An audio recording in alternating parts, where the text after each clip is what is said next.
Yeah, welcome back to chapter 4 of the supplementary coding along series for the Build a Large Language Model from Scratch book. Here in chapter 4, we are going to implement finally the GPT model that we are going to pre-train and fine-tune in upcoming chapters. So this chapter is focused on coding the LLM architecture that we are going to use in upcoming chapters. Just to show you where we are in the grand scheme of things. So before we already implemented the data preparation and sampling where we had token IDs that we embedded into a multi-dimensional embedding space. And then also in the previous chapter, we implemented the attention mechanism. It's essentially the engine of the LLM that does the core computation. Now we are going to complete the architecture.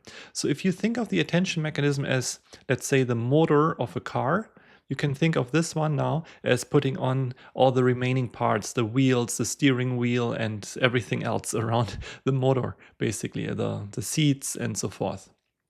So let's do this in a gentle way because it's a big topic to implement a whole LLM architecture. So I think the best way to understand what the architecture looks like is to show you a dummy class. So here this dummy class is coding some placeholders, and we will be later on replacing these placeholders by the actual code. I think I also have a figure here somewhere that might be helpful. So just to show you again where we are in this book. So previously, again, we tokenized text, we had the token embeddings, and now we're going to implement this core model here.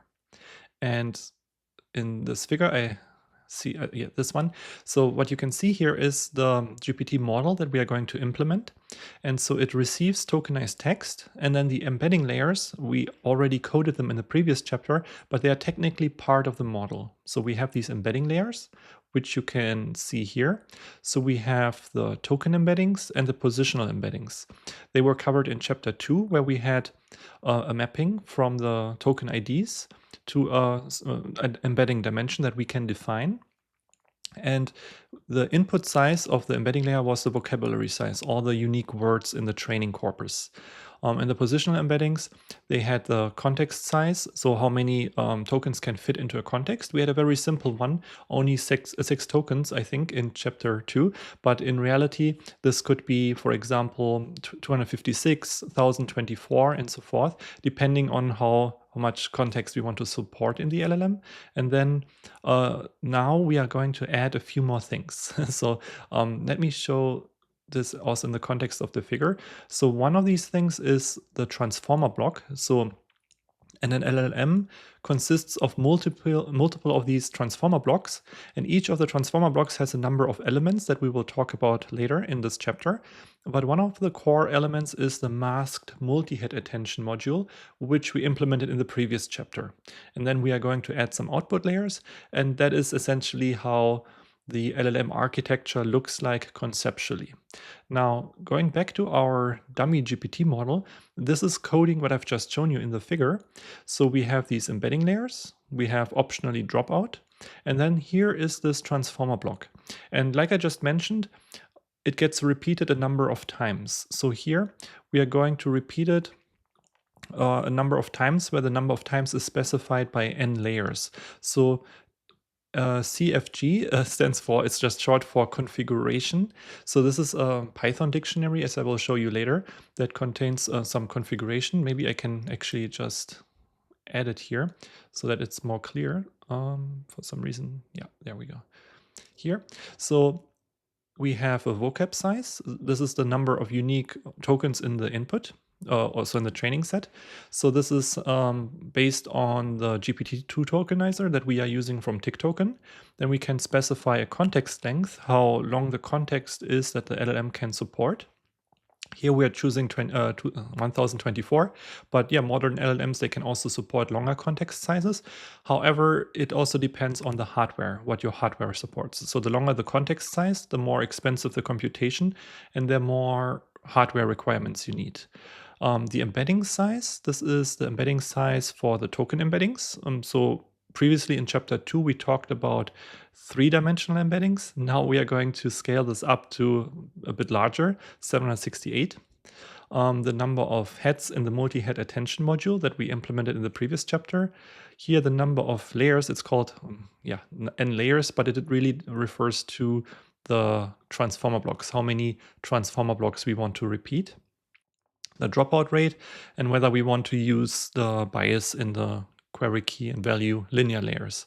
And this is just a configuration file that we are going to pass as a CFG into this dummy model. The reason why I'm calling this as a CFG is to keep it short so it doesn't go off here in the cell and becomes too long, because otherwise it would be harder to read.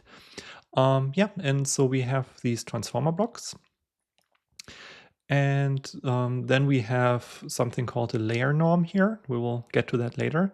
And then we have this output layer. And so you can see what's interesting is the input layer maps from the vocabulary size into the embedding space.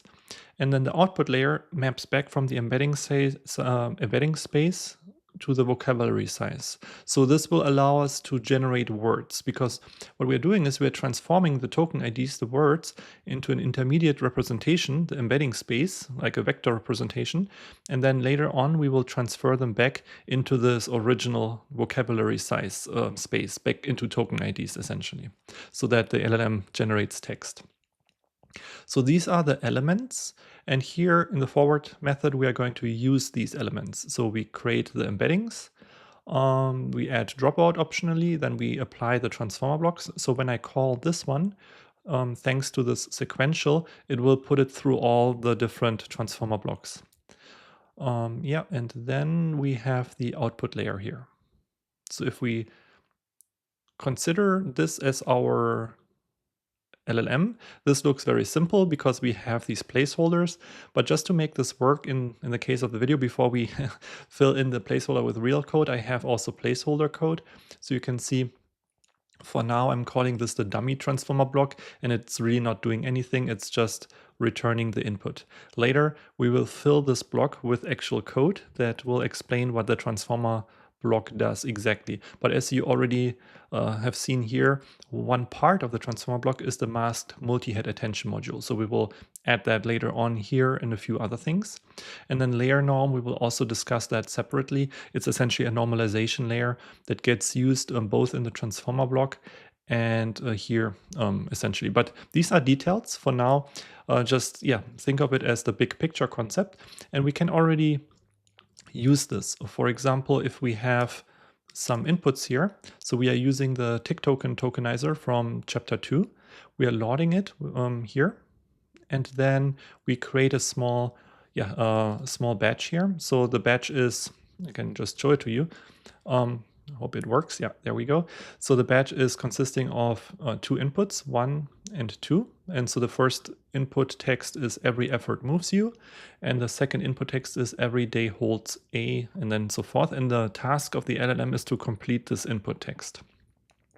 So we can see this is the first text. We have 1, 2, 3, 4 tokens. So in this case, each word represents a token. It's not always true. Sometimes a word gets split into multiple tokens, but to keep the example simple, I chose words where each word is exactly 1 token. Then we are here using the tokenizer to encode it, turn it into a tensor. And so what you're seeing here are the token IDs corresponding to these texts. So this is an input that our LLM will receive during training, and then the task is for the LLM to generate or predict the next word in this text when we are pre-training it. Pre-training will be the topic of the next chapter, so here I'm just explaining what the input and output looks like. So here we are now initializing a new dummy GPT model using the configurations I have specified here. So this would be really, we can also make it more clear. This would be this CFG that you are seeing everywhere here, this dictionary. And then we can already use the model. So the model is initialized with random values for the layers, the embedding layers, and later we will also have we already have a linear layer here. So similar to before, these will be initialized with random values, and those will be trained later when we are optimizing the LLM. So that is initializing the model, and then here we are calling the model. And the output of the model, they are usually referred to as logits. So it's like a deep learning jargon, but in deep learning, in the field of deep learning, the last layer, the last linear layer that returns the outputs of the linear layer, those values are referred to as logits. I taught statistics classes. I was a statistics faculty a few years back. It feels like a lifetime ago, but this was, there's a lot of theory, or not theory, but like there's a reason why it's called logits. It's something I have also videos for if you're interested, but for now, just refer to it maybe as, or think of it as the last layer outputs before we pass it to any other function. So we have not defined this one, of course. It's a recurring theme here in these videos that I forget to define or execute some cells. So what you can see here is a very large tensor. And this tensor is 2 by 4 by 50,257. And so the reason for this dimension is, yeah, we have two inputs. So here I can maybe show this for reference. Batch.shape is also, yeah, 2 rows. So that is where the 2 comes from. And then we have the 4 tokens in each column. So here that's the 4. But now we have 50,257. So these are the logits for each of the tokens, essentially. So this dimension comes from the fact that we have an output layer here that generates this vocab size. So each token, before each token was represented by, here in this case, 768 dimensional vector. In chapter 2, we used a 3-dimensional vector. So that is what goes in. And then what comes out here is the same as the vocabulary size. It's a 50,257 dimensional vector. So this sounds like complicated. So how does that turn back into token IDs?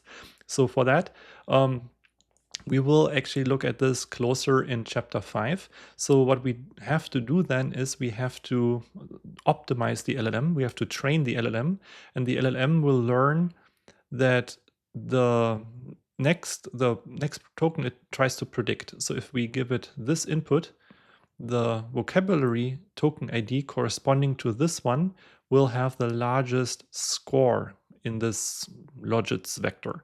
And then we extract the largest score, get the token ID, and then we turn it back with our decode method. We replace encode with decode. We replace that into a word, so the token ID to a word. But this is already maybe too much detail because this will be covered in chapter 5.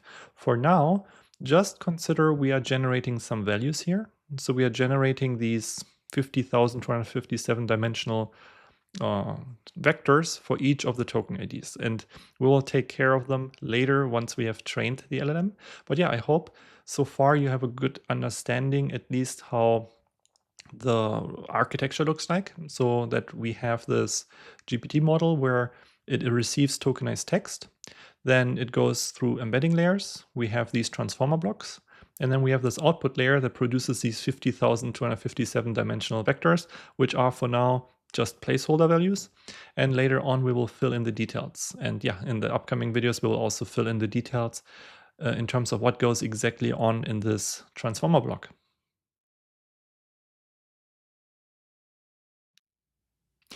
We are now talking about normalizing activations with layer normalization. So in the grand scheme of things, what we've done before is we introduced this GPT model architecture where we had several ingredients. One was the embedding layers that we introduced in chapter 2. We had the masked multi-head attention module, which we talked about in chapter 3. And now there are several other things. So we had this dummy GPT placeholder for now, where we said we're going to fill in the blanks in the upcoming sections. And that is what we are going to do now for one of these ingredients, and that is the layer norm. So layer norm is short for layer normalization. It's a concept that was introduced back in 2016. It's a classic deep learning concept, and it's about normalizing the outputs of a given layer that go into the next layer so that it has a nice property for optimization. And yeah, to make this a bit more clear, I think let's take a look at the code examples I've prepared. So I think this will show you exactly what's going on there. And so for the code examples, I'm trying to keep it a bit more conceptual, simple. So we will be using layer normalization in the context of the real LLM. Just for simplicity though, in this video, I want to use a smaller example. So for that, I'm just setting a random seed and then I'm making a smaller example here. Let's use torch.randn, which will generate a random sample of 2 by 5 here, just to keep it small. So just looking at this, it will be 2 samples here. And each sample has 5 dimensions. So we have a 5-dimensional input example, similar to what we have done before in previous chapters. For example, in chapter 2, we talked about a token that was embedded in a 3-dimensional space. Similarly here, just think of it as a token embedded in a 5-dimensional space, just to have some more numbers here. Again, like in reality, we talked about this earlier, the embedding dimensions might be bigger in real LLM cases. So here 768. Here for simplicity, just let's work with a smaller example so that we can fit it on a figure. Actually, I should have a nice figure here somewhere. So what's happening essentially is that we have these 5 input values now for a given example. And now what we're trying to do is we are trying to put them through a small neural network, for example, this one here. And then we get output values, and we want to make sure that these output values are in a certain value range. And so in this case, if we just apply the neural network layer, what we might get is a mean and average of 0.13 across these values and a variance of 0.39, which is actually not too bad. So this might actually be just fine. But if you're familiar with classic deep neural networks, there might be problems like vanishing gradient problems and exploding gradient problems, and normalizing the inputs to a given layer and then essentially also the inputs to the next layer helps with stabilizing the training. So the outputs of a given layer, like those, they would go into the next layer in a deep neural network because we have many layers in a network. And if we have, let's say, very small values or very large values, that might be not optimal. It might lead to unstable training. So what we are trying to accomplish here is we're trying to add a certain layer called layer normalization to normalize these outputs that go into the next layer such that they have mean 0 and variance 1. That is our goal here. So let's consider our inputs here, and then let's also implement a small layer like I've showed you before in the figure. So let's use sequential here, and then let's do linear, which creates the neural network layer. And we have 1, 2, 3, 4, 5. We have 5 dimensions, so the input is 5, and the output, let's use 6 to match what we have shown here. So we have this layer here, and then let's actually apply this layer to the batch example. Maybe one more thing we could do technically, is adding a nonlinearity. So nonlinearity could be ReLU, for example. It's a nonlinear activation function. And yeah, that is, if you have worked with deep neural networks before, usually we pair a linear layer with a nonlinear activation function, because otherwise, if we only have linear layers in a neural network, the sum or the combination of linear layers would be a linear function, and that would not be a very useful neural network. So usually we would add nonlinearity so that the network can learn more complex things. So let's do this and look at the output here. So what we can see here is, yeah, we get some output values, 2 examples. So the first one corresponds to this example, and this one corresponds to this example, transformed now through this mini neural network. So the first row here is really what we are seeing. If we focus on one example, what we are seeing here. And so before we start with any layer normalization or normalization in general, let's just take a look at the mean and the variance of this. So we could, for example, call mean here. And yeah, if I call just mean like that, we'll see what happens is not what we expect, or it depends on how what you expect. But here it's not what we want. So here we get one value, and this is the average or the mean of this whole thing. But we want actually the mean across this first example. So there are multiple ways we can compute the mean. We can compute this mean of this whole thing, but this would be mixing multiple examples, and this is not what we want. The other one we could do is we can do dim 0 here. And so here, what this one will be is the mean across each of those. So if you consider the mean, this and this would correspond to this one, this and this correspond to this one, and so forth. And that's also not what we want, because we're again mixing different samples. And there's actually a different normalization scheme called batch normalization. That's what batch normalization does, if you're familiar with classic deep learning. But batch normalization is actually not really recommended for LLMs, because the way when we train neural networks, large neural networks, and we want to split them across multiple GPUs, for example, one way would be splitting the samples across multiple GPUs, and then we would end up with small samples per each GPU, and that is not very good for batch normalization, which is very unstable then, and so forth. So that is why, long story short, we're using this concept called layer normalization, where layer normalization is independent of the sample size. It's normalizing across this dimension here. So in order to get this dimension, we use the column dimension 1. So this will be then normalizing here, or not normalizing, but computing the mean here. So this one, this value is the mean of the first sample across the features, the feature dimension. I could, by the way, also type -1 here. So to explain a bit more, what we have here is shape 2 by 6. So if I type 0, it will be normalized or computing the mean across this first dimension, 0. But this is the rows, right? So for each, we would normalize that or compute the mean like that. But what we want is we want the mean across the column dimension, like basically going over the columns here. So for that, we go to the second dimension, so 0, 1, and put a 1 here. Oops. And so this is what we're doing. And by the way, we could also write -1, which would be more general. So for example, if I had an extra dimension here for some reason, this one would still give me the same results, right? But if I write 1, now this would give me the, again, mean across this dimension, 0, 1, which is not what we want, right? So this, just to show you, will be slightly different. What we want is we want the mean across here, the feature dimension. Assuming the feature dimension is always the last dimension, we can just use the more general -1 here. So let me just get rid of this again to make this a bit simpler.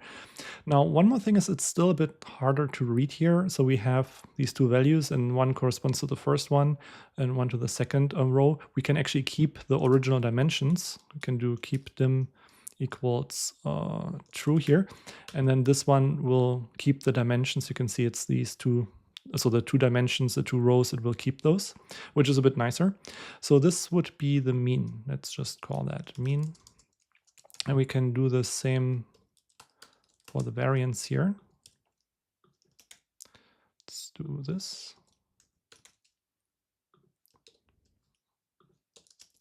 Okay, so again, we can see what we want is a variance of 1 for nice properties, or we have a different variance. So our goal here is to normalize the data such that this will be the mean of 1s and the variance of 0s. So that's basically what we are trying to accomplish here. And so one way we can accomplish this is by, well, just step by step, by centering around the mean. So if we have an output and we subtract the mean, this will give us the output centered at the mean. So for example, just a simple example, if you consider those consisting of just the value 5, 5, 5, 5, 5, 5, 5, 5, 5. If I subtract the average, which would be in this case 5, 5 minus 5 is 0, right? So doing this should give me 0, right? So here what we get is this. Actually, you can see it's very close to 0. It's not exactly 0. So this is a scientific notation in PyTorch. So this would mean basically 0.9 leading zeros and then 7, 4, 5. Actually, to make this a bit nicer, we can set the print options, and then there should be a psi mode. We can set that to false, and then it will look hopefully a bit nicer. Yeah, so you can see it's basically 0 and 0. So that is what we've done here, just to also make this a bit nicer again. Okay, and now this is how we center at 0. The other one that we do, or what we want to do, is we want to also give it a variance of 1. So for that, we divide by the standard deviation. So the standard deviation is the square root of the variance. Actually, yeah, I could go into more detail here why standard deviation, but that would be a whole lecture by itself. I used to be a statistics professor teaching these things, but to keep things simple, maybe just assume this is the formula for normalization, subtracting the mean and dividing by the standard deviation. And then, so this one should be, let's just call that normed. And this one should still be mean 0. And now, in addition to that, we should also have, we can just do it here, a variance of 1. So that's what we see here. So far, so good. So we accomplished that. That is one part of layer normalization. There's a bit more to layer normalization. It's actually a neural network layer that learns parameters. So let me just copy in here the layer norm class I implemented from scratch, and to show you a bit more what I mean by that. So what we see here is a neural network class, and we have an initialization here, like the constructor method, and there are a couple of things. So one thing here is that we have parameters, and as you maybe remember from chapter 3, parameters are trainable neural network weights. So here we have the same size as the embedding dimension. In our case, if we consider this one, this should be a 6. So we have six values here. And the parameter will be making those 6 values trainable. And we call that the scaling parameter. Similarly, we have a shift parameter, and this is zeros. I will get in a moment why it's ones and zeros. So, and then maybe for now, ignore the apps. So for now, what we have here is exactly what we had before. So what we had before, let me also just comment this out and get back to that later, the unbiased here. So what we had before is the normalization. We computed the mean and the variance, and then we subtracted the mean and divided by the standard deviation. This is exactly, so if I write it like this is exactly what we had before, the normalization here. Now we are adding one more concept, and that is this EPS. So what is the EPS doing? So this is preventing a division by 0 error. So if we have square root of 0, basically 0, and we prevent basically dividing by 0. So we add a small value here. It's just like a small placeholder value. So that's 0.00001. So I could also just write it like this. And yeah, so that's what we are doing here. So far, so good. So we have those things, and there's something new now, and there's the scale and the shift here. So to explain what happens, let's maybe tackle it like this. So we have, let's just ignore this for the moment. So what let's do it like this. So because the division comes before. Sorry, not correctly.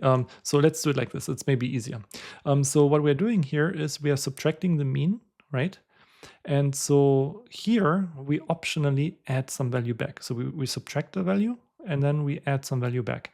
And if we check the original value of shift, that's zeros. So we are essentially adding 0 to it, which is similar to not adding anything here, right? So this doesn't have any effect out of the box because it's zeros. However, the network during the training later in chapter 5, it might learn certain values that are more beneficial for the normalization. So it might, but it could technically, what it might learn is to just undo the mean centering. So if the network finds, well, subtracting the mean is actually not good here, it's not helping me learn, I can just learn shift to be similar to the mean, and then I'm undoing this subtraction, right? So what I mean is if I subtract the values 5 and the network learns the shift to be 5, I'm adding back 5, then it's if nothing has happened here. So in that case, it gives the network the option to undo this normalization, long story short. And then similarly, we can do the same thing here for this division by the standard deviation. So here the scale, it's not multiplying the value, right? And so by default, this is a 1. So by default, we are multiplying it by a 1, which doesn't do anything. It's the same as just keeping this, keeping this value like here, like this, right? However, the network, again, it's a parameter. It might learn different values. It might learn this value here instead of scale, and then it will undo this division, basically, right? So it's just giving the option for the network to learn certain values, to transform the values slightly differently.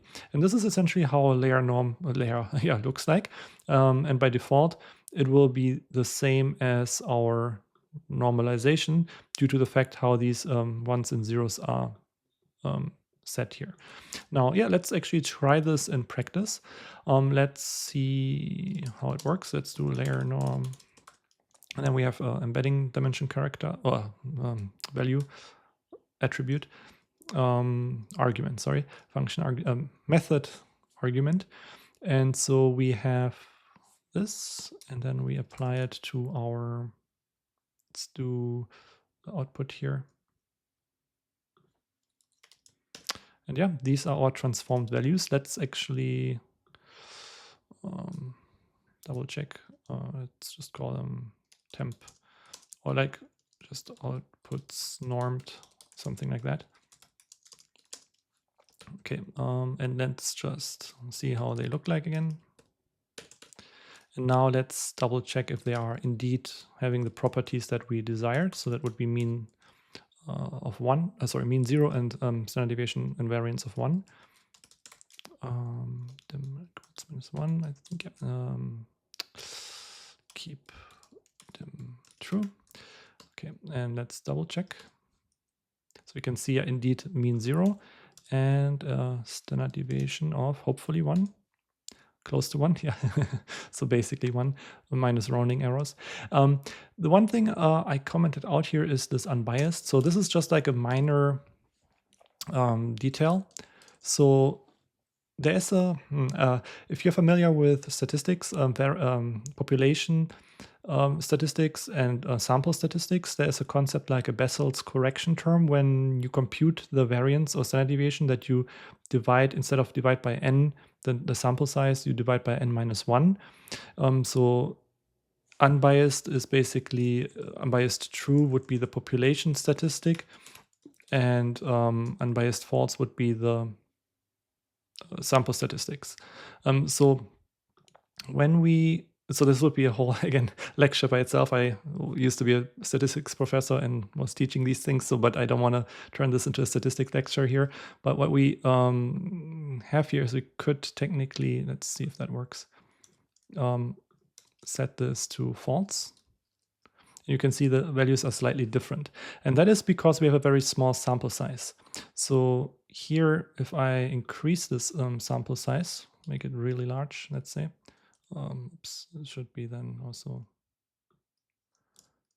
very large. Oh, I should also make this actually large. Okay, like this. Oh, this is very slow now. Shouldn't have done that. But you should technically see, can I interrupt this? No, not responding. Made it maybe too large. Apologies. I hope it doesn't crash the recording. But in any case, if you make this really large, you should see this should be 1 basically. So this should not, this is only making a difference if you have very small values. And in neural network training, as I mentioned before, we have an embedding dimension of 768. So it shouldn't really make a difference at all whether we use 1 or not. Oh, it actually worked. Let's just maybe try again.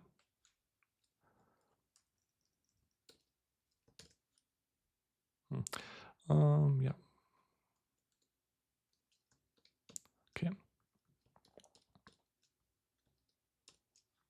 Yeah, you can see here it's now almost 1. So the bigger the input is, the less of a difference this correction term makes. And it's really just an implementation detail. It does not matter at all. for regular embedding sizes. The reason why I'm setting this explicitly here is that's what the TensorFlow or PyTorch, sorry, what the GPT team did when they used TensorFlow to train GPT. And here we are re-implementing things in PyTorch, and PyTorch has different default values than TensorFlow. So that's why I'm just setting this to mimic the same behavior that the original OpenAI GPT team did used when they were training the model. Long story short, if this was all a bit confusing with this unbiased setting, it's just an implementation detail. I would not worry about it too much. It's not that important. The main message here is that we are normalizing values so that they have mean 0 and variance 1, which will give the network nicer properties, the values nicer properties during the optimization. And this is one building block, the normalization layer in the transformer network, the GPT network here, the LLM. So we are using it in several places. We used it in this place, the final norm here. And we are also going to use it in the transformer block when we are implementing the transformer block later. Anyways, I hope this was useful and explained a bit what layer normalization is. And in the next video, we will tackle some of the other placeholders.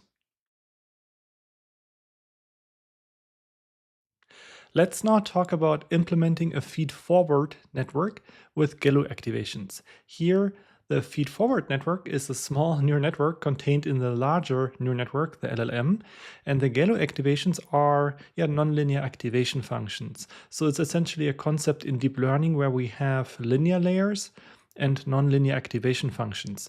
So just before we go into these details in the grand scheme of things where we are, so our goal is still to implement the final GPT architecture that we want to train in the next chapter. However, the GPT architecture consists of multiple building blocks that we are working through sequentially here. So we already covered layer normalization. So first we coded this dummy architecture, then we covered layer normalization where we were coding this normalization layer that goes between other neural network layers. And now we are going to code the GELU activation that also goes between linear units or neural network layers. So why do we need nonlinear activations in the first place? I was just digging out an older figure from a university lecture I gave when I was a professor back in the day. So here, this is like a multi-layer perceptron architecture that consists of multiple layers. So we have the inputs, a first hidden layer and a second hidden layer, and then the output layer. And so this is a classic multi-layer perceptron that you may have seen in the context of deep learning. And what's not shown here are the nonlinear activation functions. So I'll scroll a bit down. So I had it usually as an exam lecture. What happens if we don't have the nonlinear activation functions? Just briefly, the goal here, also in the grand scheme of things of the large language model, is to extract features from the input data, and the features go through the neural network layers. And at the end of the day, we want to generate outputs. And for the feature extraction, we want the network to learn something useful that helps the network to generate the correct output. Now, ideally, this is a toy problem, but if we have something like this, and this is a classification task, has nothing to do with neural networks, with LLMs, but for illustration purposes, think of this as a challenging classification problem where the network should detect whether something is a square or a circle based on some numeric input. And ideally, the network would learn something like this, like a decision boundary where it can separate these squares from these axes. So they look a bit different from here. But the goal is essentially separating two types of inputs here. And if we don't have these nonlinear activation functions, what happens is essentially that we only have linear layers, and the combination of linear layers is a linear function too. So the network will only learn linear functions. And then what it means is the network will never really learn to extract useful information from the input. So it's kind of like limiting the network severely if we don't have nonlinear activation functions. And so nonlinear activation functions, there are a whole bunch of them. So The sigmoid one is a classic one. There's a 10h function, hard 10h, and I think I even have like a fun figure somewhere here. There was even like this meme where someone was like mapping nonlinear activation functions to dance moves and so forth. And so there's a whole bunch of nonlinear activation functions. And the one that we are going to talk about today is not even on here yet. It's called GELU, which is somewhat related to ReLU, but also not quite. And we will see in this video how things are related. So going back to some of the figures here, again, where the nonlinear activation function fits in is if we have a neural network and we have multiple linear layers, the GELU function sits between linear layers. So it's usually a linear layer followed by a nonlinear activation function. You can also see that here, where we have a linear layer and then the nonlinear activation function. And this whole thing here, a feed-forward module, is the module that is later coded in the transformer block. So we haven't talked about the transformer block yet. We will talk about it later. But I can actually maybe already show you the figure, so it's a bit more clear where things fit into the grand scheme of things. So this transformer block is part of the LLM, and this gets repeated a number of times. And inside this transformer block, there is the so-called feed-forward module. And part of the feed-forward module is this setup where we have a linear layer, a nonlinear activation function, and a linear layer. And in this video, we are going to take a look at what this GELU activation function is. So yeah, a lot of background information. I hope this is not too confusing. Essentially, we're just coding a small little function inside this whole thing.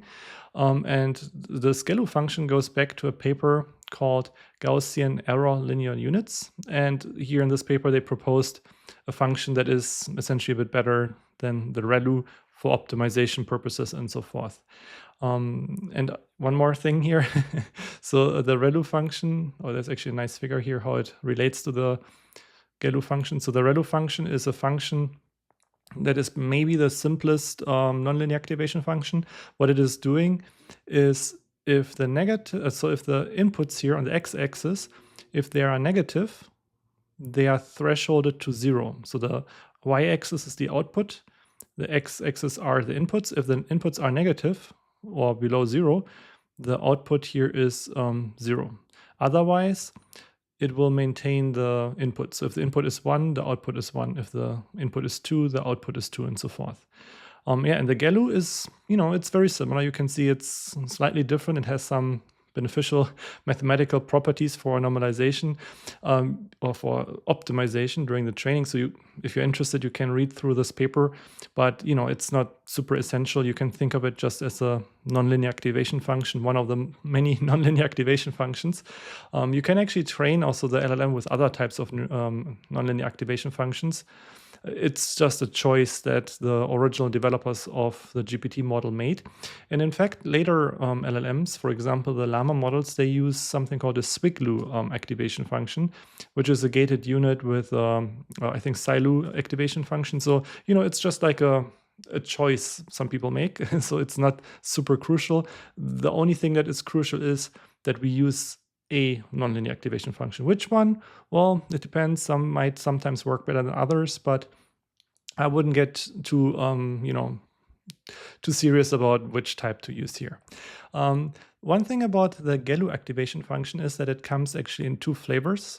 So this is the mathematical formulation of the GELU function, but the original GPT model, it was implemented in TensorFlow, and they used this approximation here, so this mathematical formula.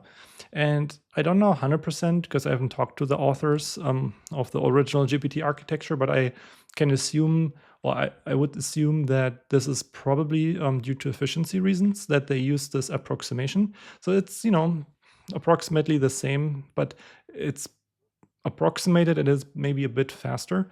Again, it doesn't really matter in the grand scheme of things, but because we want to mimic the original GPT architecture, we are also going to implement this version here in PyTorch. So this was like a lot of build up.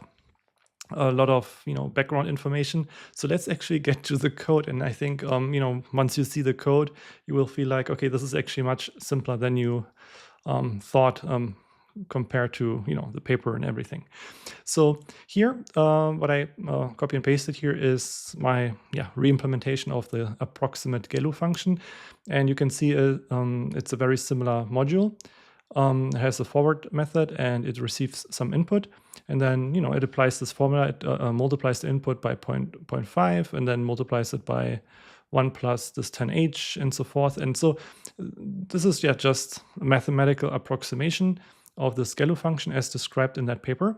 And if we use that, let me just also copy that code here. We can visualize it. I'm using matplotlib here. And I'm going to apply to some sample data in the range between -3 and 3. So the input, going back to the paper, I'm just testing it between -3 and 3. That's what I'm doing here. And I'm also, for completeness, I'm comparing it to the ReLU function in PyTorch. And here it's just plotting code. So let's see how that looks like. So maybe I should interrupt this. I think, of course, I forgot to execute this code cell. I think it should be pretty fast. I think my computer is still suffering a bit because in the previous video I executed this large matrix multiplication, so I should probably restart it at some point. But yeah, here we can see the figure. So we have -3 to 3 here as the input, and then you can see the output here. And yeah, it is ultimately same idea as the ReLU function, except it's a bit smoother here, which has nicer properties during optimization when we compute the gradients. And then just to go back to the chapter here. So I talked about this little unit that we will need actually in an upcoming section when we implement the transformer block. And so we are going to implement the code for this. I think it was further up here.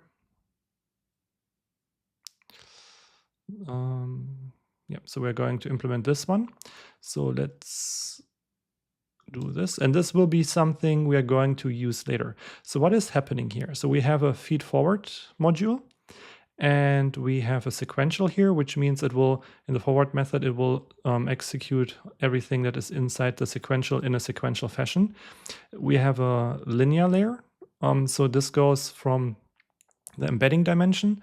And if we go back up here, the embedding dimension was 768. So it goes from 768 to 4 times 768. So we have 768 to 4 times 768. And so this should be something with, I think it's 3,100, but let me just calculate it, 3,072. So it's 3,072. Let's just put it here. And then it goes from 3,072 back to 768 here. So it is essentially a network that is the opposite shape of an hourglass, where we go, instead of an hourglass, we go from large to small to large. Here we go from small to large to small. I do think I have a figure here. Yeah, so here you can think of it as this. We have the small embedding dimension. We make it 4 times larger, and then we make it small again. Why do we do that? So this is, it's like a trick almost in deep neural networks, where this adds a lot of parameters, and these parameters learn to extract some information from the inputs. It's essentially, you can think of it as massaging the input to, get to extract information for it, that then during the optimization, when the weight matrices are optimized, help the network learn to extract relevant information and do something useful with that. And in this case, in the case of LLMs, it's correctly generating the next word in the text or input data.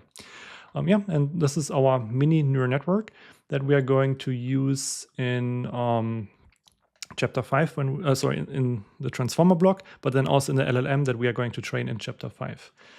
We can initialize it. So let's go here and do FFN, and then let's do feed forward. Oops. Maybe execute this, of course. It's a running gag by now, I think. So we can use so we have the CFG, which stands for configuration, which we have defined up here. So this is our configuration here. So let's just use that and put it in here. And that is our mini neural network. And then we can try it on some sample data. So we can just, for simplicity, create some random data again. So let's do 2 by 3 by 768. So a batch of 2 input samples. Each one has 3 tokens. And then each token embedding is 768 dimensional. It's just a sample. Later, we will work with real data. But yeah, just to show you what happens. So here we get the same output shape, and that is because we have this input dimension that is also generated here. So intermediately, there is a larger value, or 4 times as large, the 3000, but what we get out is still 768 because we map from here to larger and then from larger back again. And why is it 4 times? So this is again a hyperparameter. So it could be as well be, it could be 2, it could be 8, it could be 1, it could be anything. This is something the original authors of the GPT paper chose. And again, like I mentioned before, we want to mimic the original GPT architecture. And also why I'm so hung up on the GPT architecture, why we want to mimic it exactly, is that later in chapter 5, we will download the available weights that OpenAI shared on their website, and then we will load that into our code here. And so there are weight parameters. So if I go here, and then let's say layers, right? So this one, you can see there are these weight parameters. So when we have this one, this is the first linear layer, and then we have the weights here. And these are currently random weights, but later we will train them and we will also load the original OpenAI weights.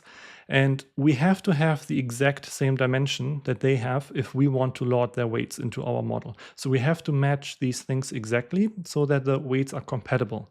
And that's why I'm trying to really make sure everything else is the same. We use the same hyperparameter here.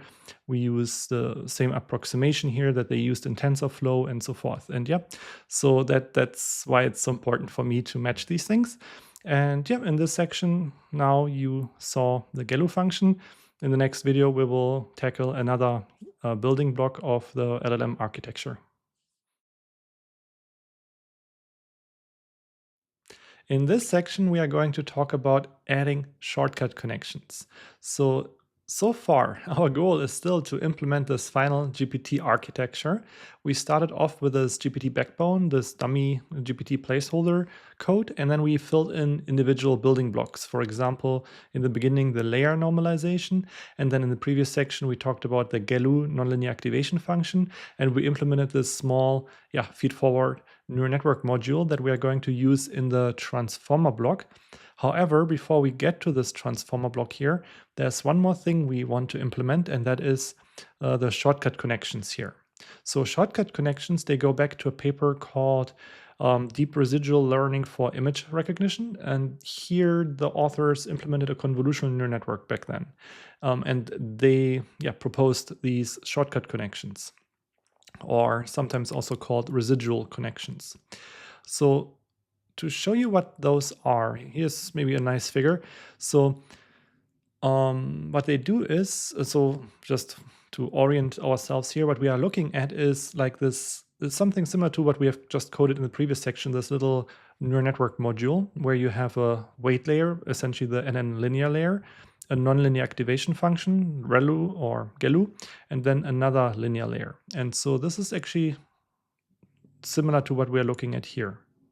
Now, what they added is this arrow here. So what they have is they have f of x, where you can think of this here as f of x. So f of x is really this part. It's a function where the input goes through a linear layer, a nonlinear activation, and a linear layer. So you can think of it as a function. And then you add back the input. So input is X, the original input, you add it back to the result of this one here. And so why is this being done? What's the point here? So if you have a very deep neural network, you can have problems like exploding gradients or vanishing gradients. And so, for example, if this doesn't learn anything useful, or let's say it goes to 0 due to the vanishing gradient problem, the network can still use this shortcut. So the shortcut, it doesn't diminish anything. It's essentially like rescuing the network if this is not you're learning anything useful. So in that sense, yeah, you maintain the gradient signal.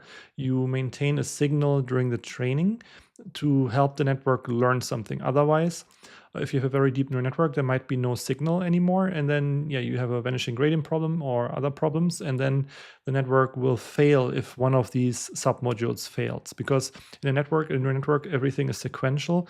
These layers are sequential and they depend on each other. And so if one of them does something, does nonsense, then all the other ones will suffer, all the other ones that come below here. So here, as a backdoor, you can kind of learn, or the network can rely on this to skip these layers if they are not useful. It's essentially like a little backdoor here. You can think of it like that. Yeah, let's see how that works out in code. So I have also a figure here where you can see a deep neural network with many layers, and we are looking at the gradients here. And you can see the gradients are relatively small. So in neural network optimization, we use an algorithm called backpropagation. We will use that in chapter 5. In this book, we're not really going over the fundamentals of deep learning because, this would be another 500-page book. So here we are really laser focused on LLMs. But yeah, some of these deep neural network concepts are relevant. So in this deep neural network,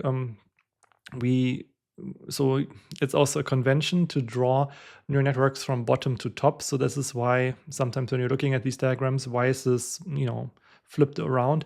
This is really a convention in deep learning where people, tend to draw these diagrams from the bottom to the top. So when we follow the inputs here from the bottom to the top, the optimization in the backpropagation algorithm, it goes the other way around. So you start with the output.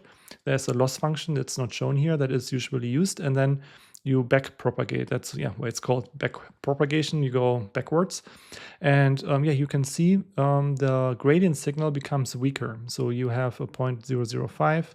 0.0013, and it becomes weaker, and that makes it harder to learn for the network to learn how to update these weight parameters in these linear layers. And here on the right hand side, you see the same architecture, but I added shortcut connections. And you can see here, so by the way, I'm not making these numbers up. We have actually, or I have code. We will look at this in a few moments. But what you can see is when I add these shortcut connections, you can see that we have much larger gradient values. We have here 1.32 and then 0.26, 0.32, 0.2, 0.2. So we have much larger values, and that helps the network to train better because there's more information for updating these weights here. So let's actually take a look at the code, and let me show you that this is not just a concept, that it actually works. So I just copy pasted this here. This is a neural network where we have 1, 2, 3, 4, 5 of these modules, sequential modules, and each module consists of a linear layer and a nonlinear activation function. So what you're looking at here is the same thing that you can see here. So 1, 2, 3, 4, 5. You can see 1, 2, 3, 4, 5. And then the forward method is computed by calling these layers. So we iterate over the layers here.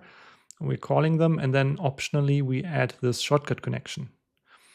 So I'm saying optionally because just for experimentation purposes, I added argument here, use shortcut, that we can set to true or false, whether to use the shortcut or not. So if we are not using the shortcut, it's just like a regular neural network without shortcut. And if we have this shortcut, then it will add these little shortcut connections. And similar to the paper, what will happen is it will add the input back to the output of the module. So that's what you're seeing here. Oh, sorry. Yeah, what you're seeing here. And here, that's without shortcut connection. There's one exception here, if x shape equals layer output shape. So this is essentially when we are, it's just one way, a simple way how I implemented this. Once we are here at the end, we won't add a shortcut connection because, yeah, that wouldn't work here, right? So there's no point adding a shortcut connection to the output. Yeah, so this is it. And then I also have a utility function, print gradients, where we get the output. We have some target. So the target really is a placeholder here. Yeah, how deep neural network training works, we usually calculate a loss function, and then we compute the difference between the value that the network outputs and the target in the loss function. So that is like a measure of, let's say, how similar they are. And based on that, we backpropagate. Now, later on in chapter 5, the targets will be the next tokens we want to generate. And the loss function will be a cross entropy loss. For now, don't worry about these concepts too much. They are just placeholders here. MSE loss is essentially just the squared difference, the mean squared error loss. Just for simplicity, so that we have something to backpropagate. It's just, yeah, we need any loss function here. I just want to keep it simple and self-contained. It has nothing to do with tokens now. This will come later in chapter 5. Okay, so here, let's execute that. And then, of course, we need some values. So for the layer sizes, let's do 3, 3, 3, 3, and 1. The 1 here, the output size is 1 because what we want is something that has the same dimension as the target. So what we want is our network to produce a value that is close as possible to the target. And then we optimize it and so forth. Here, we don't really care about the optimization. We just want to compute the gradients. Then let's do some sample input. So the input is input size is 3. So we need a sample input that also has 3 values. Just, for example, 1, 0, y minus 1. Why have I chosen those? Just randomly, just something that came to mind. You can try out different values. And then let's do a random seed here. So the random seed is so that you get the same results that I get.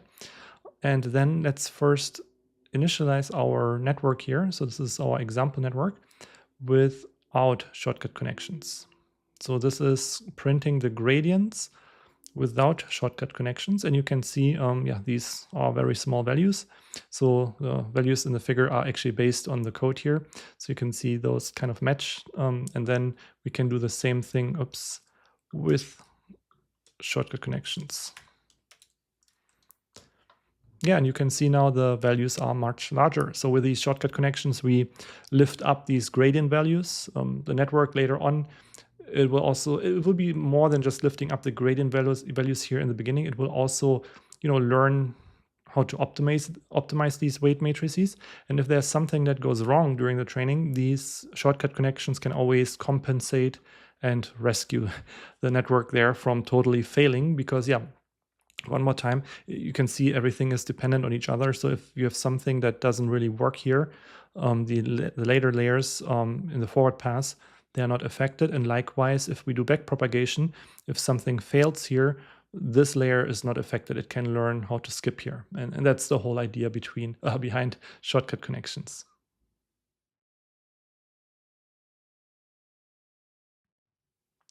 Now we are ready to code the transformer block here.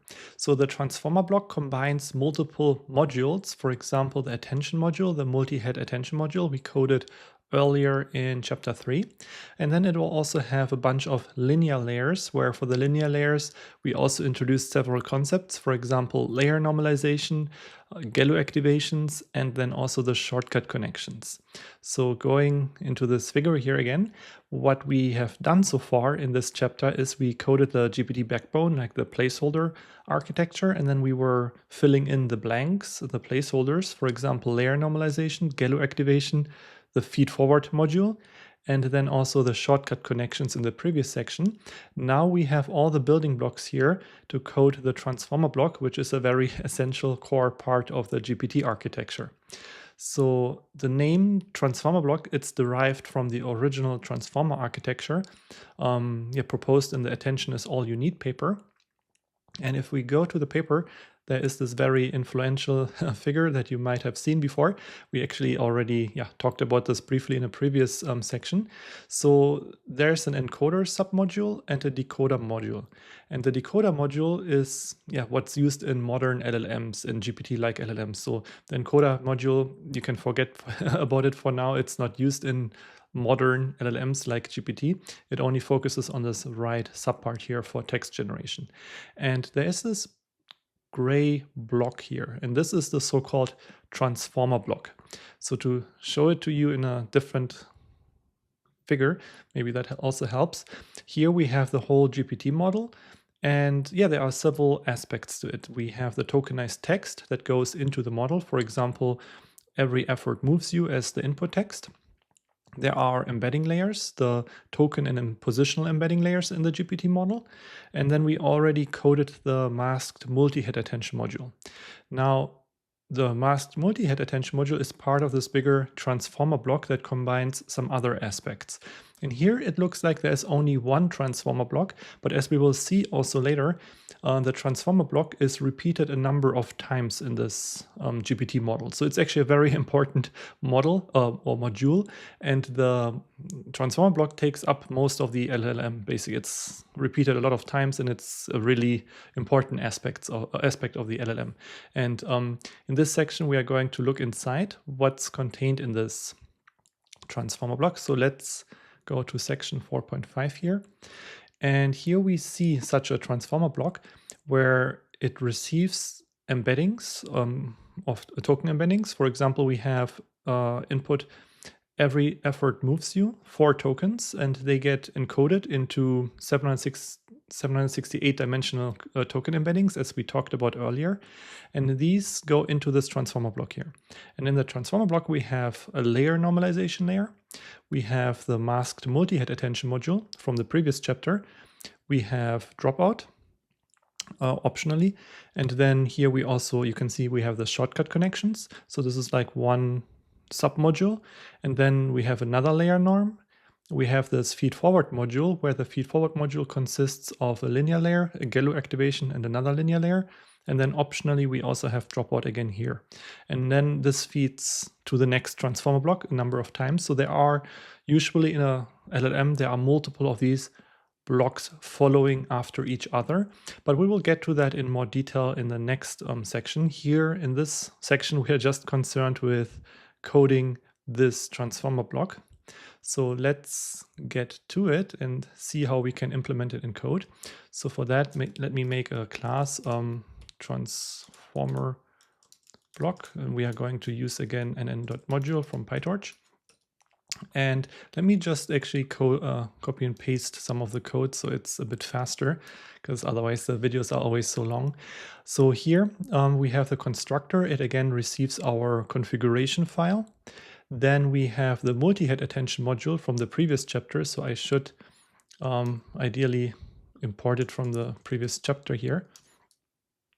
So to make this work, you would have to go in here, make a new file, for example, and call this previous chapters.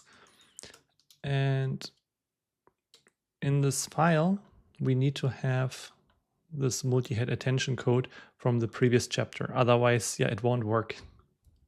So let me copy and paste the code inside here. So this is the code from the previous chapter, where I have just copy and pasted some of the functions we have defined, the data set from chapter 2, but then also most importantly, the multi-head attention module from chapter 3. Because we have to save this because we are going to import this relative to this notebook. So it's a file previous chapters that contains this multi-head attention class.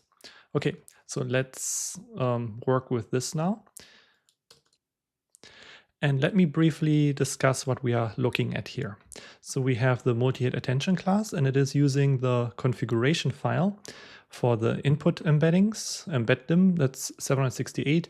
The output dimensions, they're also 768 in our case. So this is what we defined up here at the beginning of this chapter. Now we define a context length, how long our context is allowed to be. Then we define the number of heads, whether we want to use dropout or not, so the dropout rate, and the QKV bias, whether we want to use the bias unit in the linear layers. But this is all things we covered in chapter 3, so I don't want to go into too much detail here.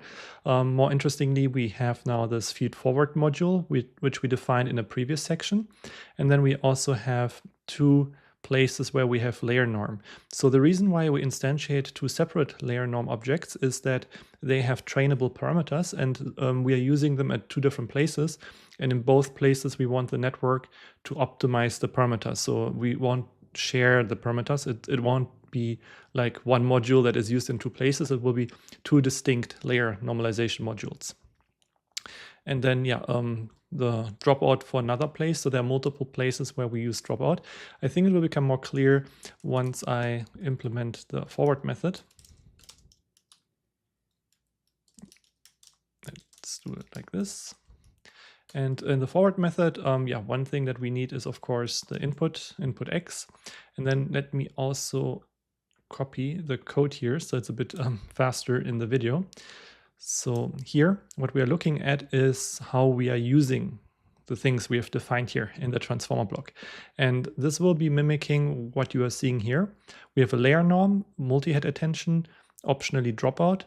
We have the shortcut connection here, another layer norm, then the feed-forward module, and then optionally dropout again, and then a shortcut connection. So this is the first layer norm here. So first, I should say we are saving this shortcut connection because we are going to add this later. So this is what we are creating here, this first shortcut. Then we have layer norm 1, which you can see here. Then we have the attention, which corresponds to this one. The dropout for this shortcut connection here. So I'm just calling this shortcut connection because it's before it goes in here. You can also give it a different name. It's just, something I came up with, not very creative here. And then we are adding this shortcut connection back. So this is this part corresponds to this first block here that you can see inside the transformer block. Now, next we have another layer norm. So the layer norm, is here. Again, before that, we save the shortcut connection. The shortcut connection you can see here. Right? So then we have a second layer norm, then the feed-forward module, which you can see here. This is calling the feed-forward module. And then, we have another dropout here. And then we add back the shortcut connection. And this is essentially what you are seeing here. This is the transformer block. And to be honest, there's not much really that goes on inside here. It is essentially just encapsulating multiple of these ideas. And the reason why we even create this transformer block and why we don't add this directly to the LLM is so that we can reuse that. So if I go up again to what we have done in the beginning of this chapter, so you can see we have these embedding layers. Then we have dropout defined here. Maybe ignore that for now. What's interesting is here that we are repeating the transformer block. So there is an argument here or a value we define as n layers. And here we have 12 layers. So that means we are repeating this transformer block 12 times. And then we have a final layer norm and output layer. But so that we can make this code very concise, we encapsulate this in this transformer block class, which you can see here, which we have just coded. So let's just make sure that it works. So I executed this cell, not making the mistake I'm usually making. And then we are trying it out in practice. I'm using a random seed again so that you get the same results that I do. And then let's do a small example. Let's do 2 examples with 4 tokens each. So this would be something similar to here, where we have 1, 2, 3, 4 tokens. And let's just assume they are embedded in a 768-dimensional space, which corresponds to what we have defined here. We will be working with real data soon. So for this part, just to keep it small and self-contained, I'm using this random input, but we will be working with real data soon in chapter 5, so not too far away. And then we define the transformer block. So we do transformer block, and then we provide the configuration file that we had at the top of this notebook. And then, yeah, we can use it. We can do output equals block, and then we have the input here. And that's essentially it. So I can execute this and just take a look at the input shape. So the input shape is 24768, which makes sense. And the output shape should be similar. So here, take a look at the output shape, has the similar size. And why is that important? That's because we have multiple of these transformer blocks, as I mentioned before. And so if we want the next transformer block to be compatible with this transformer block, the input has to be the same size as the output. Otherwise, we will have some complaints in the feed-forward network if suddenly the input dimension changes. So yeah, that is all there is for now about the transformer block. And in the next section, we will put everything together into the GPT model architecture.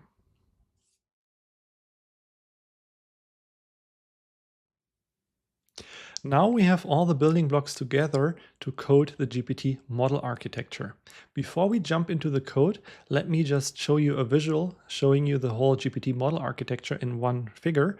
So here what you can see is the GPT model architecture, and there are of course familiar parts to it. The input text that is tokenized and then embedded with the token embedding layers and the position embedding layer. And then we have an optional dropout. And in the center here, the box here, that is the transformer block that we have just implemented in the previous section. And you can see it's repeated 12 times. Why 12? That's a design decision. You as the designer, you can choose this number. But I'm using 12 here because that's what the original GPT team used for their smallest model. But I will also show you later that we can change this number and have differently sized GPT models. Yeah, and in the transformer block, you see all the familiar parts that we implemented in the previous section. Then we have a layer norm and an output layer. Now, what's interesting is that the output layer doesn't output words, it's outputting numbers. So what do these numbers mean? If you pay close attention, you might see that there are 4 input tokens and there are 4 rows here. So each row here corresponds to one of the input tokens. However, instead of being a word, you can see this is a vector here. So each token is represented by a vector, and this vector is 50,257 dimensional. Where do these dimensions come from? So here in the input layer, what we do is we convert a token ID that corresponds to 50,257 entry vocabulary into an embedding vector. So we go from this huge vocabulary space into an embedding space. And here at the output layer, we go back from an embedding space into the vocabulary space. So there is one more thing that we have to do to convert these vectors back into words, but we will leave that part for the next section. Here, we are just focused on coding the architecture itself. So yeah, let's jump in and let's get working here on the architecture. And because I'm lazy, or maybe because I thought it all through, yeah, depends on how you want to think of me, I will just copy and paste this dummy GPT model class that we implemented earlier. So let me just copy and paste this to make my life here a bit easier. So yeah, I'm copy and pasting it here. And then what we can do is we can replace all the dummy parts, because now we are going to implement the real architecture. Can just delete those. We get rid of placeholder because it's no longer a placeholder, because our dummy transformer block is now the real transformer block. And then I can do the same thing here for the layer norm. And if I see it correctly, we don't have any other placeholders here anymore. So this one should be the working GPT model architecture. We can actually try it out. So let me initialize a random seed here so you get the same results I do. And then we can instantiate the model. So I'm going to initialize it with the configuration file we had earlier at the beginning of this chapter. And let's actually use some real data now. So we had somewhere real data. Let me scroll up a bit here. So here we defined batch as two inputs, input text that were embedded into token embeddings. Let me just copy and paste here so that we can make sure this actually still works. So yeah, we have batch, two inputs, and we can then compute the output here. Oops, model batch. And then we can double check maybe the input. This should be 2 times 4, right? Oops, should be 2 times 4. 2 examples with 4 tokens. And then output should be 2 times 4 times the vocabulary size. So let's double check. So 2 times 4. And then each of the tokens is embedded in a 50,257 dimensional space. And we will take care of converting this in the next video. For now, I wanted to show you one more thing. So here I have this file, the dictionary that I defined at the beginning of this chapter, and I gave it this naming 124M, which stands for 124 million parameters. And so where does this number come from? We can actually calculate the number of parameters. And in PyTorch, there is a function or method called number of elements here, number of elements. So what we can do is we can compute, for example, the number of elements in batch. And this should be 8, right? We have 2 times 4 elements. So here, this is just like a convenient way to compute how many values are in a given tensor. So we can use that to sum over all the elements in the model. So for P in model parameters. So parameters are all the weight matrices, for example, and bias vectors that are in the model, all the trainable things that we have, basically. That's including the QKV matrices, but also the layer norm and everything. So yeah, and then we can print this out. Oh, I made a typo here. It should be null. And yeah, you can see it's a large number. To maybe show this a bit easier, let's use f-string. Let's see if I get this right. F-strings, if I don't use them in a while, I usually forget the syntax, but I think if I add a comma here, yeah. So we can see it's 163 million parameters that we have here. And so how does this number match with 124? I just told you we have 124 million parameters. And there's one thing I have not explained yet. So there is, in the original GPT model architecture, some weight sharing going on. So I told you before that this one maps from the vocabulary space into the embedding space. And then this one goes the other way around. It maps back from the embedding space into the vocabulary space. So what we can do is we can take a look at these weight matrices, right? So we could type model and then what is it? Token embedding. So let's take a look at the weight matrix and see how big it is. So we can see it's 50,257 times 768. And if we look at the output here, let me copy this one and then I will replace this with out head. This has exactly the same size.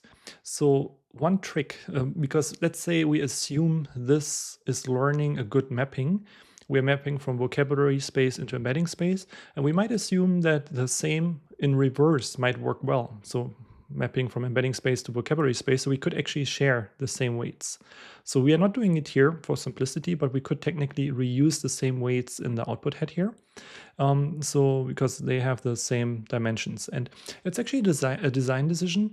Some people do that, some people don't.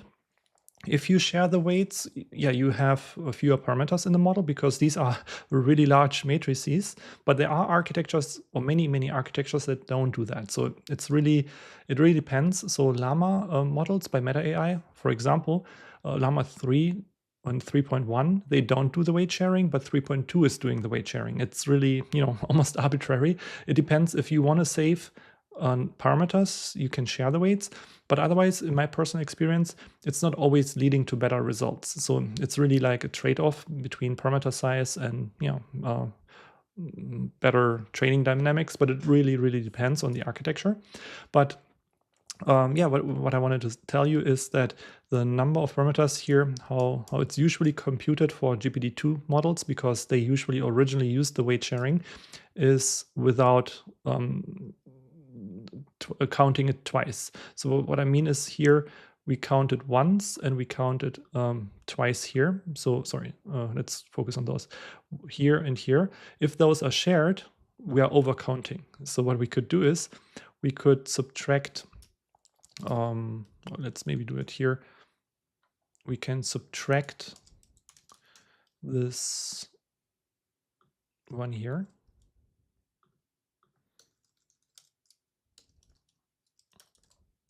Let's see if this works.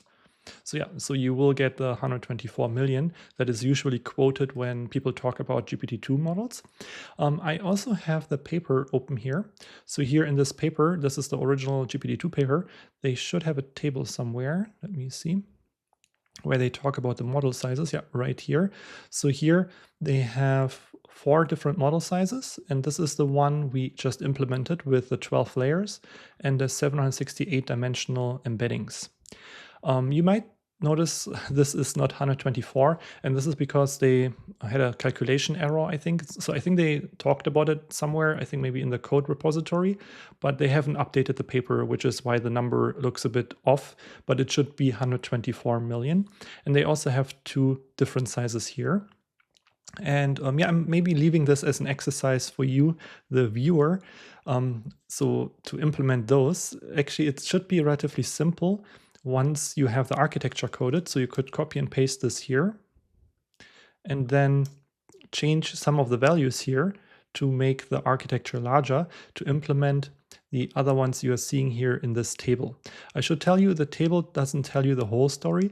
It talks about the number of layers and the embedding dimensions. So here the layers and the embedding dimension, where layers is maybe a bit unfortunate as the term, because this really refers to the number of times the transformer block is repeated. So it's used right here.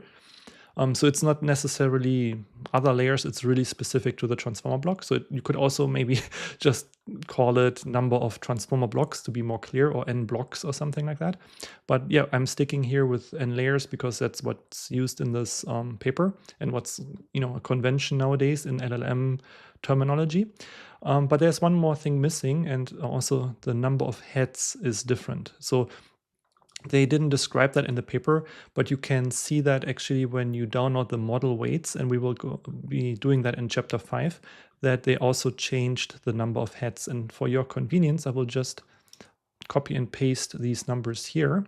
So here I have the 4 different model sizes, GPT-2 small, which we just implemented, 12 layers, 12 heads, and 768 dimensions for the embeddings. And then medium, large, and XL correspond to these 3 models. And yeah, as an exercise, I encourage you to try out these models. You only have to change this vocabulary, so the dictionary here, and then you can reinitialize different sized models.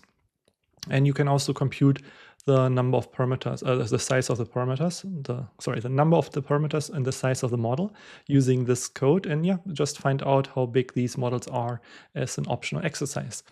And then in the next video, I will go over how we convert the output back into words.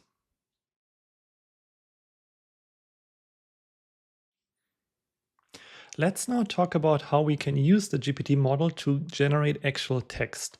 So in the previous section, we implemented this GPT model architecture, and we have seen that it outputs this tensor. So it doesn't look like text at all yet. So there's something else we have to do now. So one thing I mentioned before is that if we have 4 input tokens, we get a tensor here consisting of 4 rows, but each row is 50,257 dimensional. So how do we get these 50,257 dimensions back into words? That's the focus of this section. And so one thing before we get there, I wanted to mention is LLMs generate one word at a time. So if we have an input, hello, I am, it might generate the next word A. And then we concatenate the A back to the input, hello, I'm A. And then in the next round, it generates the next word and so forth. So it's actually an iterative process where we are always generating one word or one token, and then we append this token to the input, and we put the input again through the LLM and so forth. And if you have used a web application like ChatGPT, for example, if you type in a query and you pay close attention to the output, you might see there's one token or word appearing at a time when it generates the output. And that's because it's an iterative process. It's not generating the whole response all at once. It's doing it step by step. And so how does that work? Here is an overview. It's maybe very technical, but we will get through this, I promise you. So what you are seeing here is, again, the input, hello, I am. And for now, please ignore anything about below the dashed line. So the input might be hello, I am. And then similar to what we have done or learned in chapter 2, first we convert the tokens from a string representation into a token ID, into an integer representation. So we are converting text into token IDs. And then we put these token IDs into GPT, the GPT model we just coded in the previous section. And then, like we've seen, it outputs this tensor here, and it has 4 rows. And each of the rows corresponds to one of the input words here. And if you recall, a long time ago, but if you recall from chapter 2, the way we set up our data loader was that the targets are the inputs shifted by one position. So the way we are going to train the LLM is that for each token, it will associate the next token because of the +1 shifting that we implemented in the targets. So what that ultimately means is at each position, this vector will contain information about the next position, about the +1 position. And so that means that the last vector, which corresponds to the last vector in the input, will contain information about the next word we want to generate. So the last row contains the information we need for the next word.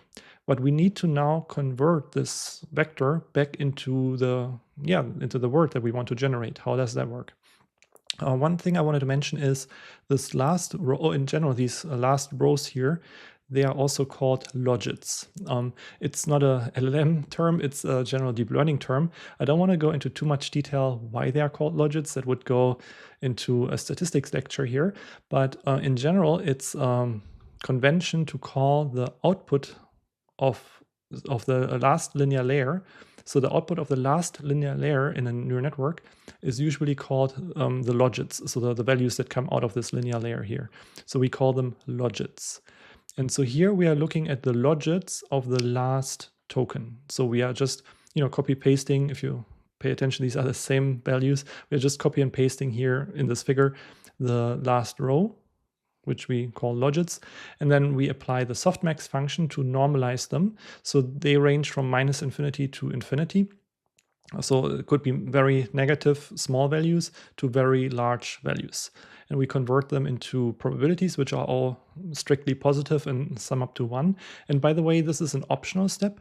This is not necessary. You can actually skip this step because the smallest value always corresponds to the smallest probability, and the largest value always corresponds to the largest probability. So there is no need for the softmax, but it makes it a bit easier to interpret. And so what we're looking at is the normalized logits as probabilities, and we are interested in so maybe one step back, I should say again, this is 50,257 dimensional. So we have 50,257 values here, and each value corresponds to a token ID in the vocabulary. And now our goal is to train the network such that the correct next token that we want to generate has the highest probability. We are not training anything here. This will be done in the next chapter. But then let's assume we have a well-trained GPT model. It will associate the token we want to generate with the highest probability. So let's just assume this is a trained model, and it will have the highest probability in position 257. So this is the first position, position 0. This is the last position, position 50,257, and everything else is dotted out, so otherwise it won't fit. And this model happens to put the largest probability score here into this position, 257. And if we take our tokenizer from chapter 2 and we use tokenizer.decode, put in the token ID 257, it will generate the next token A. So this is the desired token we want to generate.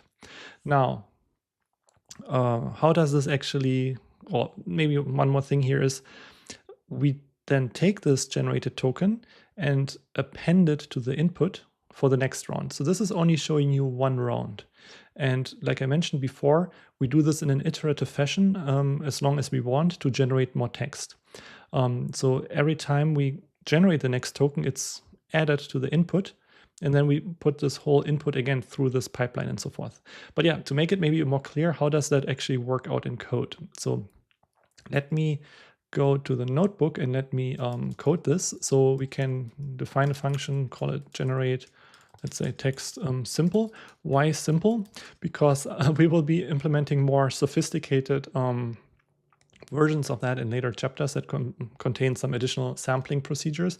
But the simplest version, which is the one I showed you in the figure, works as follows. So we have the model that we pass to our function.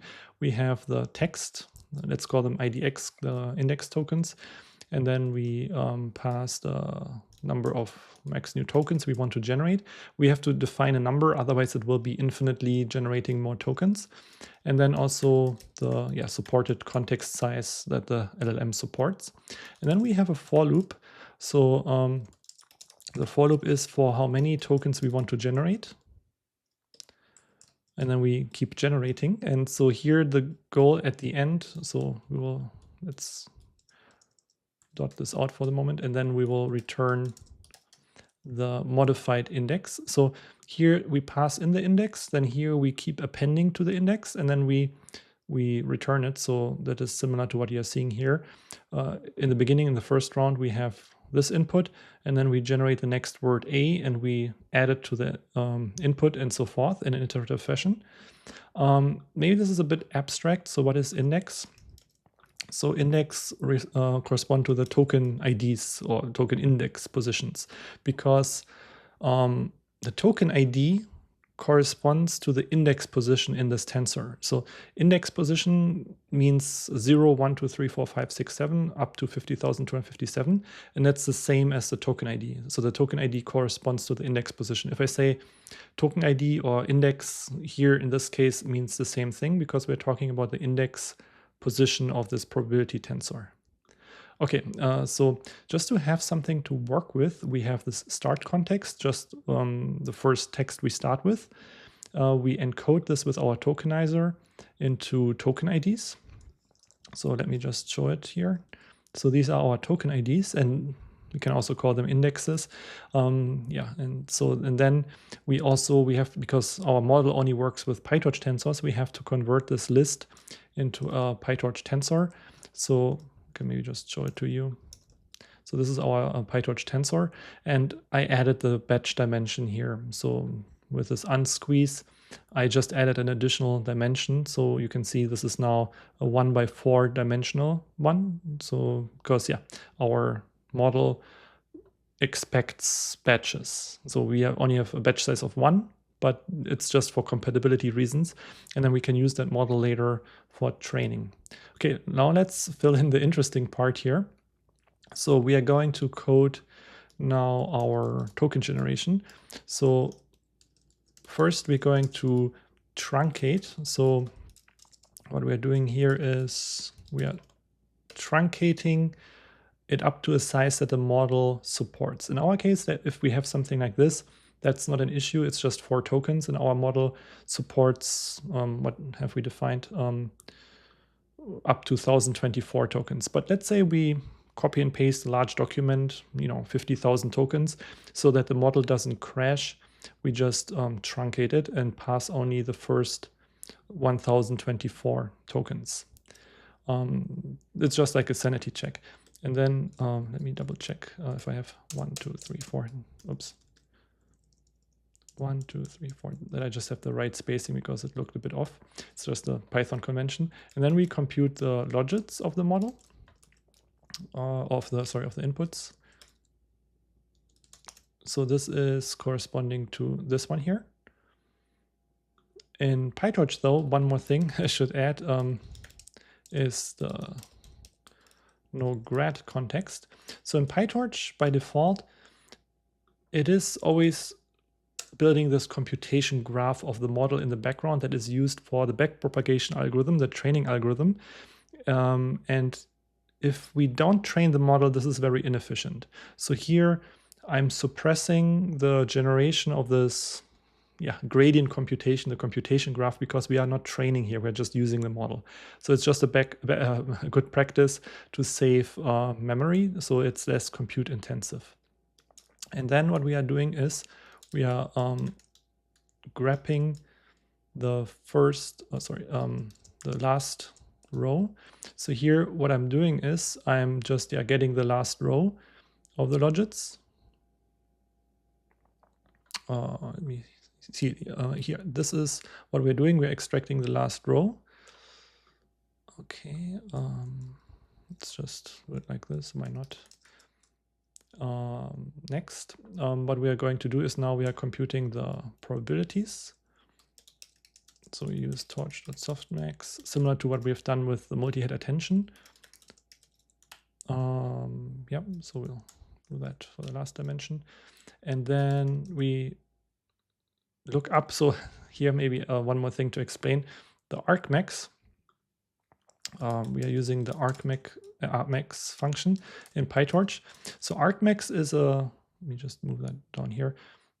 The argmax function we are going to use next is a function in PyTorch that looks up the index position. So let me make a arbitrary example tensor. Let's do something like this. And so what argmax is doing, it's finding the index position with the highest value. Here, the highest value is the first value, so it should return a 0. Now, if I put this 14, or let me just put a larger one here, it should return 0, 1, 2, 3, 4. 4. So it is returning the index position of the highest value in the probus here. That's what we're doing. And let's call that the next index of what we want to generate. So here we are going over the last dimension because the first dimension is the batch dimension. So we don't want to get the largest, we don't want to mix up different batches. We want to have this for each. So here we are only looking at one batch, but we have maybe 2 rows if we have a batch size of 2.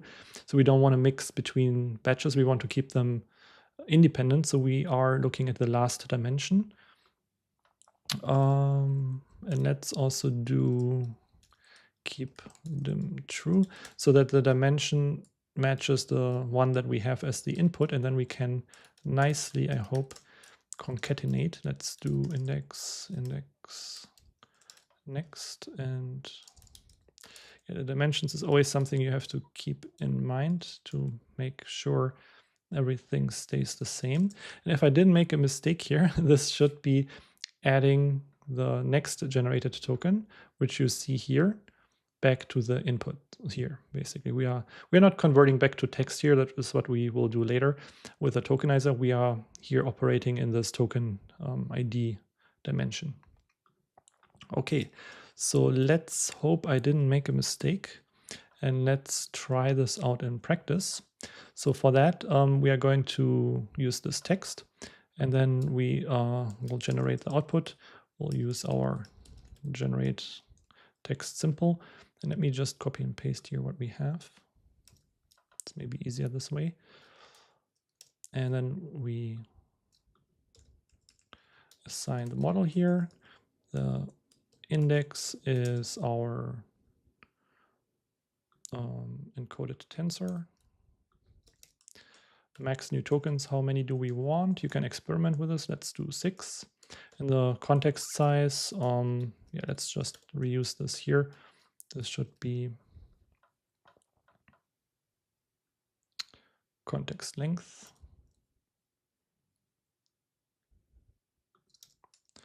And hopefully this works if I haven't made a mistake. I did, of course.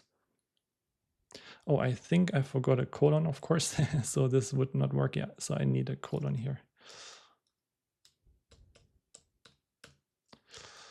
keep them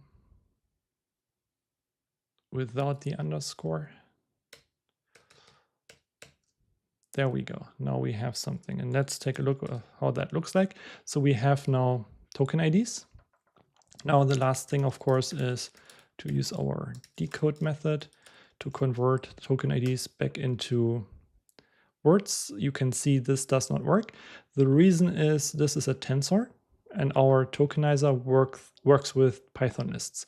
So we have to convert this back into Python list. So first we can do maybe a squeeze to get rid of one dimension.